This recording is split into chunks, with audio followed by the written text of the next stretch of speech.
Hai semuanya, balik sama Rick. Selamat datang di bagian ke-10, series Introduction to Programming. Nah, pada bagian ke-10 ini kita akan berkenalan dengan tipe data terakhir dari Python Collection, yaitu dictionary. Nah, di sini nanti kita akan belajar mengenai operasi dasar pada dictionary. Kita akan pelajari juga function dan metode apa sih yang sering digunakan pada dictionary, serta kita akan pelajari mengenai konsep nested dictionary. Oke. Dictionary atau pada bahasa pemrograman lain itu dikenal dengan istilah hashmap ya. Ini contohnya pada Java. Adalah tipe data yang digunakan untuk menyimpan koleksi data dalam bentuk pasangan key value. Nah, tipe data ini itu sangat berguna ketika kita perlu mengasosiasikan suatu key dengan value tertentu dan kemudian bisa mengakses value secara efisien menggunakan key yang tersedia. Nah, ini ada beberapa karakteristik dari dictionary. Yang pertama itu setiap elemen terdiri dari key value pair. Sebagai contoh di sini ada dictionary seperti ini ya, dengan key-nya itu string nama dan value-nya itu adalah string Alice ya. Lalu berikutnya dictionary itu bersifat unordered. Tidak seperti list atau tuple, dictionary itu tidak memiliki urutan. Nah, elemen-elemen dalam dictionary itu tidak diindeks berdasarkan posisi, melainkan elemennya itu diindeks berdasarkan key. Namun, pada Python versi 3.7 ke atas, itu dictionary memiliki sifat order. Nah, sifat order di sini bukan berarti setiap elemen pada dictionary itu diasosiasikan dengan indeks, tetapi hanya urutan elemennya itu ketika di print ya atau ditampilkan itu terurut ya. Tapi tetap saja kalau teman-teman mau akses item di dictionary itu memerlukan key-nya ya, bukan indeks. Lalu sifat berikutnya, key pada dictionary haruslah bersifat unik. Dan jika terdapat key yang sama dimasukkan lebih dari sekali, maka value terakhir yang diberikan itu akan menggantikan value sebelumnya. Dengan kata lain, kita bisa update value-nya ya, berdasarkan key tersebut. Kemudian key ini harus bersifat immutable, artinya key pada dictionary itu tidak bisa diubah. Dan biasanya tipe data pada key dictionary itu berupa string, angka, atau tuple. Tapi biasanya paling sering itu menggunakan tipe data string ya. Lalu berikutnya untuk dictionary-nya itu sendiri itu bersifat mutable. Jadi kita bisa ubah elemen dictionary-nya, bisa kita tambahkan, hapus, atau ubah elemennya ya, value-nya ya, maksudnya yang diubah ya. Untuk key-nya itu tidak bisa diubah. Nah, ini ada contoh dictionary dari pynative.com. Unordered collection of unique value start in key value pair. Di sini teman-teman bisa lihat yang berwarna merah itu adalah key-nya ya dari dictionary. Ada A, B, sama C. Dan value-nya itu setelah titik 2 ya. Ini ada 10, ada 20, dan ada 30. Dan ini adalah sifat-sifat dictionary yang tadi ya. Nah, berikutnya kita akan berkenalan dengan operasi dasar pada dictionary. Nanti kita akan pelajari gimana caranya nge-create atau initialize dictionary. Kita pelajari juga cara untuk akses value dari dictionary. Kemudian kita pelajari juga gimana sih caranya iterate ke dictionary element. Ketika melakukan iterasi pada dictionary, terdapat beberapa metode yang sering kali digunakan. Di sini ada keys, ada values, dan ada item. Ketiga metode ini sama-sama mengembalikan view object, namun view object yang dikembalikan itu berbeda ya. Untuk keys itu mengembalikan key, kalau value mengembalikan hanya value, kalau .items itu mengembalikan semua pasangan key dan value dalam dictionary. Kemudian nanti kita akan pelajari gimana sih caranya cek jika suatu key itu eksis atau tidak pada dictionary. Oke, kita coba dulu ya. Langsung aja praktek ke code-nya. Di sini aku udah coba buat dua dictionary. Yang pertama itu student namanya, yang kedua adalah empty dictionary. Dan kita coba print ya hasilnya seperti apa ya kalau kita membuat dictionary. Oke, ini adalah hasilnya di sini.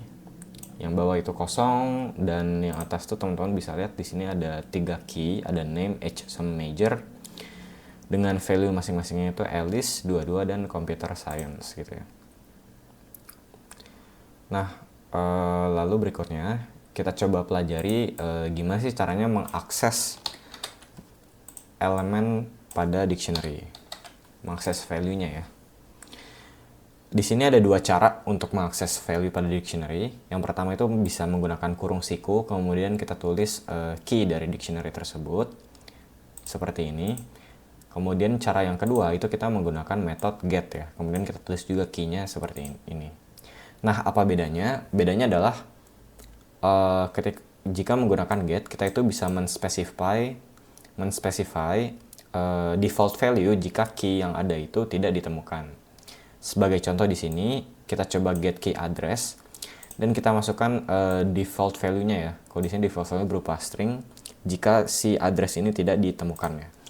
Kalau teman-teman perhatiin dictionary awal tadi memang tidak ada address, dan kalau kita paksa get harusnya dia akan mengembalikan si default value ini. Seperti itu.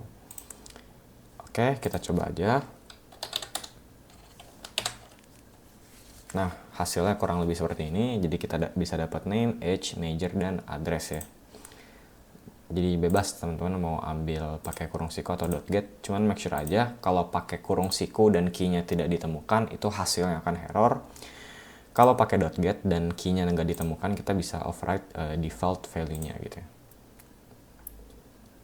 Oke, itu cara untuk akses elemen dari dictionary. Lalu berikutnya kita bisa iterate elemen dari dictionary. Nah, sebelum kita iterate elemen ya, di sini coba kita perhatiin dulu ya, apa sih isi dari method.keys, value, dan items. Kenapa perlu metode ini untuk melakukan iterate? Karena kalau kita iterasi dictionary secara langsung menggunakan loop gitu ya, itu yang dikembalikan hanyalah key-nya, bukan value-nya. Sedangkan kalau kita ingin akses key dan value, itu perlu metode seperti ini ya. Coba kita run aja isinya seperti apa.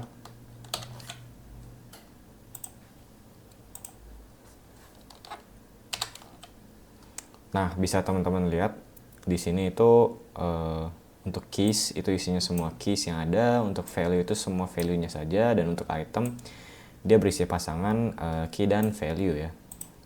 Dan kalau kita coba perhatiin tipe datanya, itu dia harusnya ambil dari ini ya, apa namanya,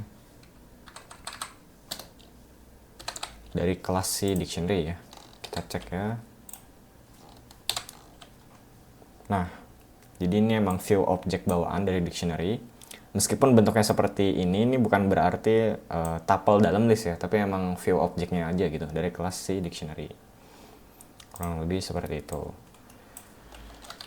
Nah, gimana cara iterate elemennya? Caranya itu seperti ini ya. Kalau kita ingin mendapatkan pasangan key dan value, kita harus pakai .items karena di sini dia ada semuanya gitu ya. Kalau kita ingin mendapatkan hanya key-nya saja, kita bisa iterate .keys, atau dictionary-nya langsung bisa juga kita iterate. Kalau kita ingin dapetin value-nya aja, kita pakai yang .values. Kita coba run satu-satu, harusnya nanti keluar. Nah, kurang lebih seperti ini. Ini yang pertama dapetin semuanya, pakai .items, pakai dua iterator variabel ya, key sama value. Kemudian di sini ada key-nya aja pakai student.case dan ada value-nya aja ya. Nah, ini misalkan kalau ada yang penasaran apa sih yang terjadi kalau kita iterate dictionary secara langsung ya, seperti ini ya. Itu harusnya dia hanya menampilkan si key-nya saja. Kita run lagi. Nah, ini sama kan outputnya ya. Ada name, age, sama major ya. Seperti itu.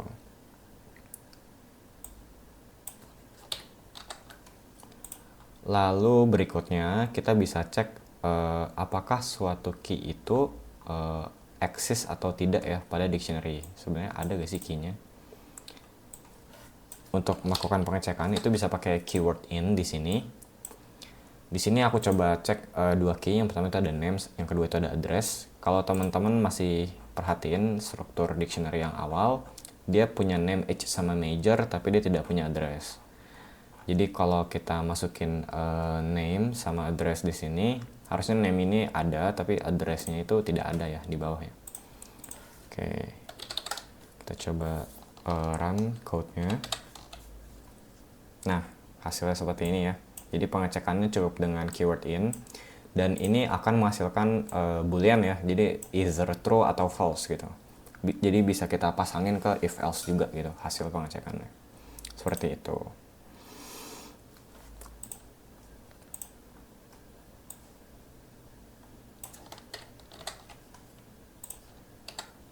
Oke.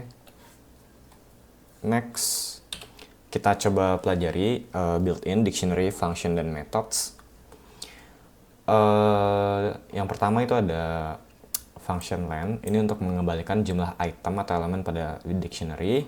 Kemudian ada function update untuk melakukan update key value pair menggunakan dictionary lain.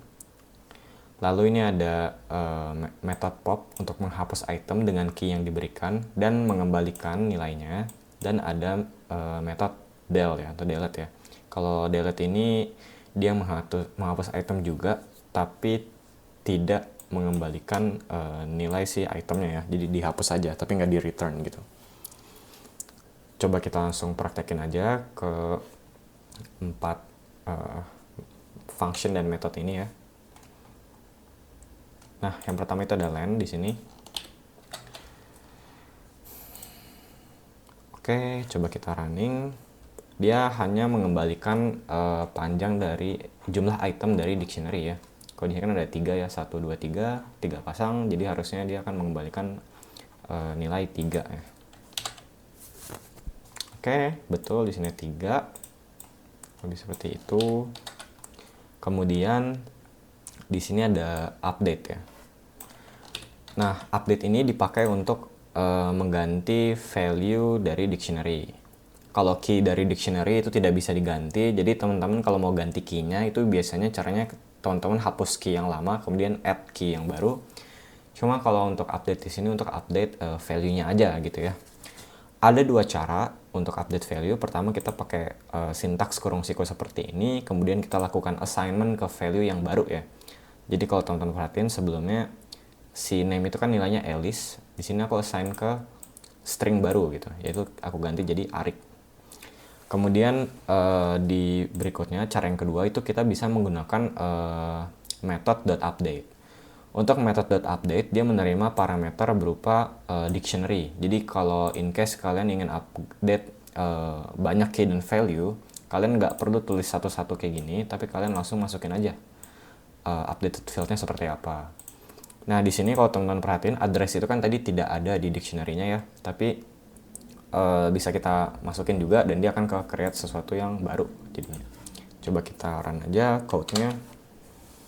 Nah ini dia, sebelumnya nilai awalnya jadi Alice 22 dan Computer Science. Setelah aku update itu menjadi seperti ini ya, jadi Arik, H-nya jadi berubah jadi 13 dan nambah si address key value pair yang baru gitu ya.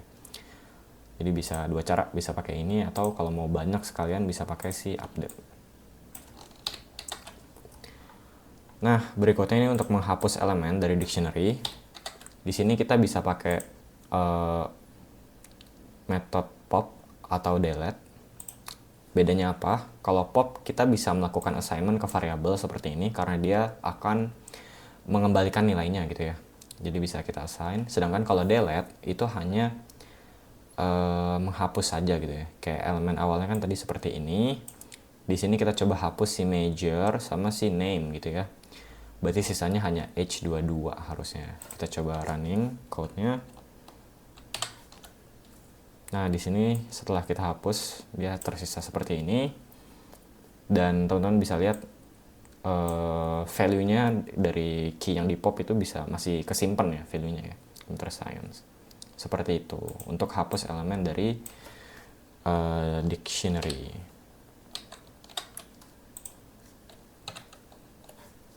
Nah, next-nya kita coba pelajari mengenai nested dictionary. Nested dictionary adalah dictionary di mana salah satu atau lebih nilai dari dictionary tersebut adalah dictionary lain. Jadi simpelnya nested dictionary ini adalah dictionary dalam dictionary ya. Nah, ini tuh memungkinkan kita untuk mengorganisir data dalam struktur bertingkat yang kompleks dan menyimpan informasi yang lebih terstruktur. Nested dictionary ini sangat berguna untuk merepresentasikan data yang memiliki beberapa tingkat informasi seperti JSON dari API dan data hierarki ya. Jadi dia simpelnya dictionary dalam dictionary ya.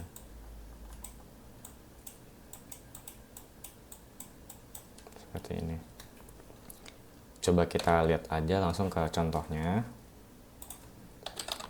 Di sini aku udah buat contoh dari nested dictionary, namanya itu students. Dan bisa teman-teman perhatiin di sini, students ini terdiri dari student 1, student 2, dan student 3. Student 1 itu key-nya adalah string ya. Ini string student 1, namun value-nya itu adalah dictionary. Nah, di sini disebut nested dictionary karena ada dictionary dalam dictionary. Gitu. Sama juga seperti student 2 dan student 3 ya. Jadi dia key-nya adalah string dan value-nya dictionary. Coba kita print seperti apa hasilnya. Nah, kurang lebih hasilnya seperti ini ya kalau di print ya. Ya, berarti key value pair dengan value-nya adalah dictionary. Nah, gimana sih cara kita akses data ke nested dictionary? Nah, ini ada caranya. Jadi kalau kita ingin mendapatkan dictionary dari student 1, kita cukup aja akses seperti ini ya.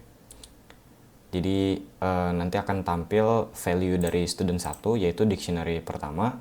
Kalau kita ingin akses specific value dalam nested dictionary, contohnya misalkan kayak akses nama dalamnya gitu ya di sini ya kayak Alice, kita perlu specify lagi field dari dictionary apa yang pertama. Jadi ditumpuk ya kurung sikunya seperti ini kurang lebih. Nah, ini kan student 1 name kita dapetin, jadi yang bawahnya harusnya Alice, sedangkan yang atas ini dictionary pertama ya. Kita coba run. Nah, ini dia hasilnya, ini jadi Alice dan ini dictionary yang pertama. Jadi mirip kayak nested list teman-teman ya, kita tumpuk aja kurung sikunya seperti ini. Oke. Nah, berikutnya gimana sih cara kita iterate semua elemen pada nested dictionary. Nah, di sini teman-teman bisa perhatiin kalau kita ingin mendapatkan key dan value dari dictionary, kita kan perlu .items ya. Nah, kita lempar iterator variabel yang pertama itu adalah key-nya dan iterator variabel yang kedua itu adalah value-nya. Key-nya itu bertipe data string tadi ya, dan value-nya itu bertipe data dictionary. Jadi di sini kita bisa state seperti ini. Kemudian karena tipe data keduanya ini adalah dictionary, kita bisa tambahin lagi .items di sini. Jadi kalian bisa bikin double looping ya, kayak loop dalam loop. Kemudian kalian akses lagi dictionary yang paling dalam menggunakan loop lagi ya, pakai .items. Kurang lebih code-nya seperti ini. Kalau kita print, nanti akan terlihat semua ya isi dari dictionary-nya. Nah, seperti ini. Jadi bisa diakses semua key dan value-nya gitu ya. Ada name, ada alias, semuanya bisa. Itu untuk iterasinya. Nah, kemudian gimana sih caranya kalau kita mau nambahin student ke nested dictionary? Sama kayak nambahin sebelumnya. Di sini kita masukin key yang barunya itu apa, gitu ya. Kemudian kita isi key yang baru dengan value yang kita mau. Di sini value yang kita mau kan berupa dictionary. Jadi contohnya kurang lebih seperti ini ya. Kita tambahin Diana, age 21 dan majornya chemistry. Coba kita run. Nanti harusnya tambah elemen yang baru. Nah, ini dia di student keempat nambah baru. Kemudian misalkan kita ingin remove ya dari dictionary. Untuk remove bisa pakai pop atau bisa pakai delete ya, bebas. Cuma di sini misalkan aku ingin print yang value yang di remove itu apa, makanya aku pakai pop. Di sini bisa teman-teman perhatiin.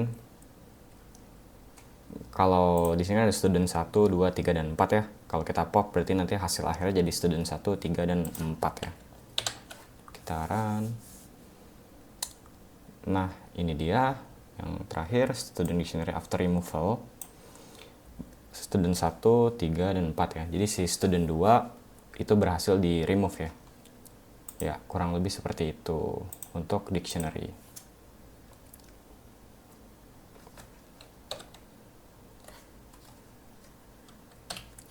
Oke, mungkin dari aku itu dulu untuk dictionary pada kesempatan ini. Thank you teman-teman yang udah nonton videonya, semoga bisa bermanfaat bagi kalian. Boleh bantu subscribe channelku kalau menurut kalian bermanfaat. Sampai jumpa dan semangat terus ya belajarnya.